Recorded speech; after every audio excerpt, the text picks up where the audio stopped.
Thank you. I had what I thought was this great idea for my talk today, which was from the book that I recently wrote, Brilliantly Brave, Women's Stories of Grit and Grace. And there was a part of that book that I thought would be great to share. It's a section I call Mona Lisa Courage. And the book is stories of women's courage. So there's a section called Mona Lisa Courage, and I thought this would be a great section to share for my talk today.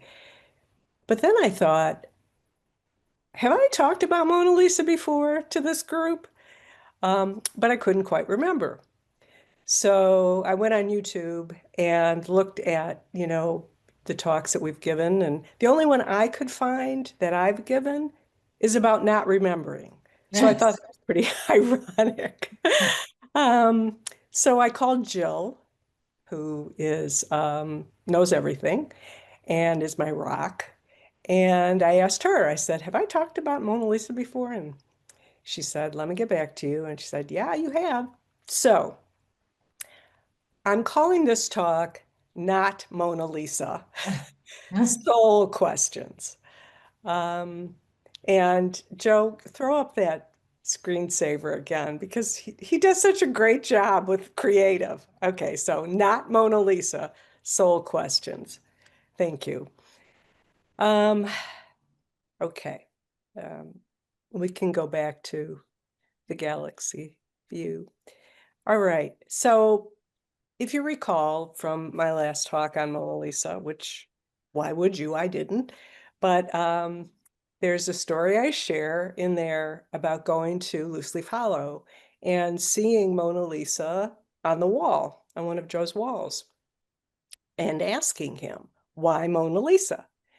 And he replied, why Mona Lisa? Why do tourists from all over the globe travel to Paris, even now, with protests in the streets to see her? Why Mona Lisa? Why are people standing in line for hours at the Louvre to see this unfinished portrait by Leonardo da Vinci? A picture not bigger than a pillow. And I comment there, he obviously had some energy around this question.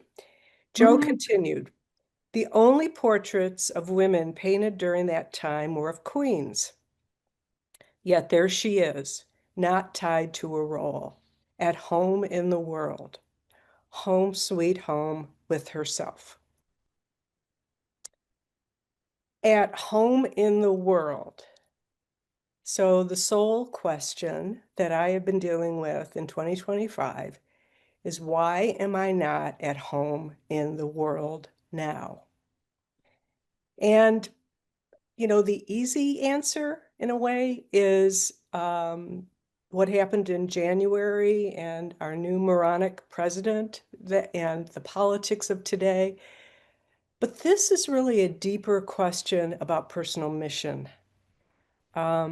So to amplify this question, the soul question, a little bit, Joe and I exchanged emails recently, and I said this. I've been telling people I'm on sabbatical. Why am I? Why don't I want to be in the world anymore? Is it because of exhaustion, travel, fear of failure, of my mind not being what it once was, hence failing? Is it because of age, not looking like I once did? These are shadow questions I'm dealing with. Yet, I wonder if it's simpler than I'm making it out to be. That my soul wants priority now. Need to make a clean break with the ego world of work. So I've been reading Jim Hollis. I just finished a book of his called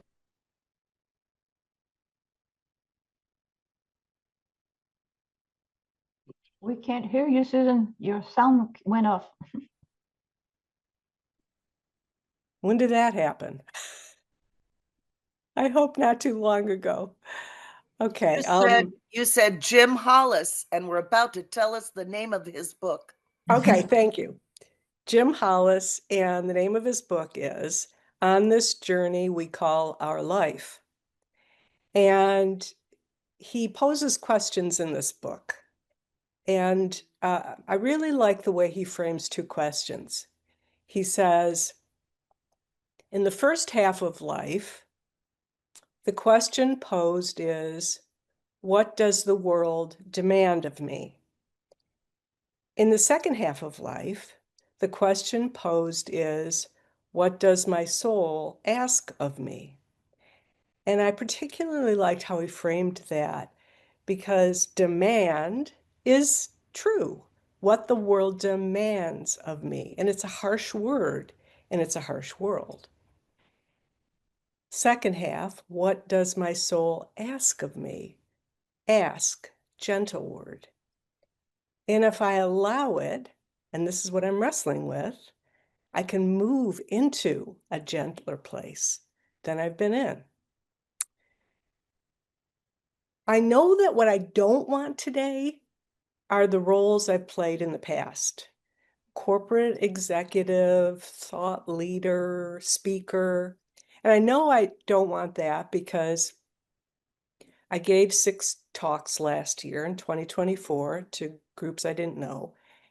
And all I felt afterwards was exhaustion and just drained. There was no joy in it. So I know that what my soul craves right now is quiet. And I'm not sure who this person is, and it kind of terrifies me. A couple of examples. Last month, I pulled off of the St. Mary Swanee board.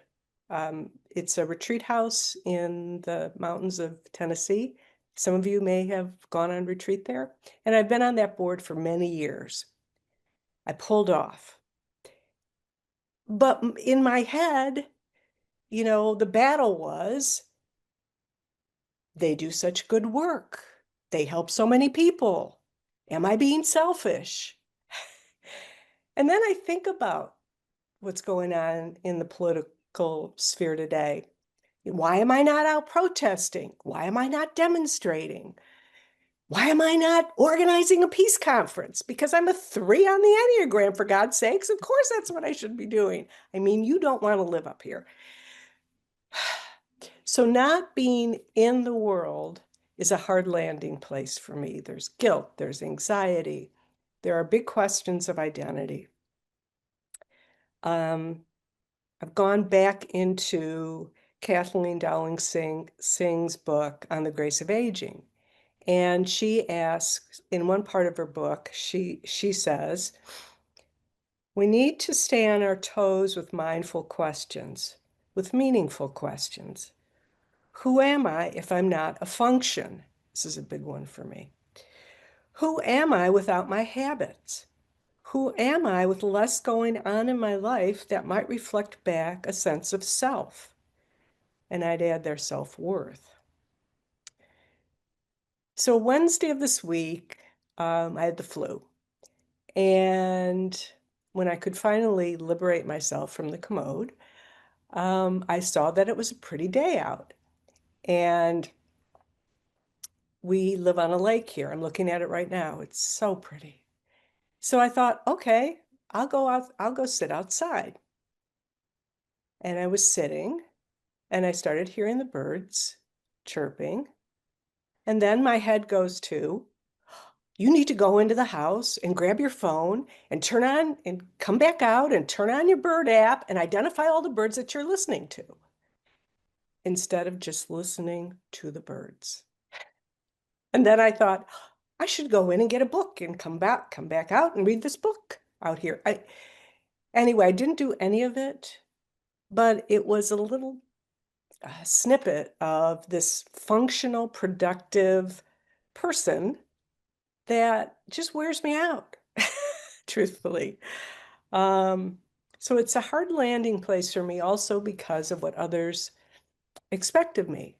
Every time I say no to something, and there's like this confusion. I'm not being the pleaser. And a few people have said, when are you going to write your next book? And my answer is, haven't a clue. My friend recently asked, when are you going to go out to speak again? And I answered, maybe never. Which isn't entirely true, because I did agree to do a talk at a spiritual retreat in the fall, and that felt right. And I'm not breaking with St. Mary's. In fact, I signed up for a retreat in August, and that felt right. So these actions in the world help to inform the soul question for me, as does Carl Jung. So Carl Jung, as most of you know, was a psychotherapist, also a deeply spiritual man. And he argued that therapy isn't just to gain better behaviors. It was also to have encounters with the numinous, which I didn't know what that meant, so I looked it up. And the numinous means something powerful and holy, transcendent. And he once wrote, Jung once wrote, a tree can send its branches out only as it sends its roots down deep. And right now, that part of me that I call soul wants to dig deep, to leave what's familiar. I don't want to, but I just feel being called to, and to just sit with all of this. I opened my first recovery book. I'm in long-term recovery. I think many of you know that. And I opened my first book that I hadn't opened in years. And I don't know why I did, but I did. And in the very back of it, I wrote a prayer. And the prayer I wrote was, I am enough. I am good enough. I am a child of God. And that prayer helps to inform this soul question too, because as a child, and we talk about this, it's a safe place for us to talk about this. But as a child growing up, my role, and I had a role, my role was to not be noticed in this big, brawling ethnic family, to stay in the background, to be wallpaper, if you will. So it's not a surprise to me that in my adult life, I've gravitated toward roles that were to lead, to be seen, to be the badass, I guess, instead of the doorknob. I don't know. I just know that right now, I want to be led. And in the silence, in the quiet, I feel that I am being led. So that's where I am. You know how Joe always says, talk about where you are right now. So that's where I am right now. Joe has said that the work we do here each Sunday is the great work, capital G, capital W, which is locating our true selves. And he told a funny story once about how, you go to a cocktail party and everybody asks you, what do you do for a living? What's your job? What's your work? And he said, the way you answer is, I'm doing the great work, which is becoming my true self. And he said, when you say that, it's wonderful because you have the whole hors d'oeuvre table to yourself. And I still laugh thinking about that. So I'll conclude with a couple of thoughts. We've been studying Jill Bolte Taylor's Whole-Brained Living, and truthfully, I had a love-hate relationship with this book, but Joe and I talked about it. But there is a part, I do love how she talks about the hero's journey in this book. And on page 128, she writes, "Our character 4's consciousness is the most distant destination of the hero's journey, and returning there is coming home to our precious and peaceful self." And I would add our true self. The most distant destination. So in other words, the hardest place to get to. A hero's journey. Maybe that's what I'm on right now. And I'll close with a poem from Hafez, which gives me hope as I wrestle with this soul question. And this poem is called "This Place Where You Are Right Now." And it's from the subject tonight is Love 60 Poems. This place where you are right now, God circled on a map for you. Wherever your eyes and arms and heart can move against the earth and sky, the beloved has bowed there. Our beloved has bowed there, knowing you were coming. So thank you. Joe, we can turn off the recording and we are going to go into meditation now.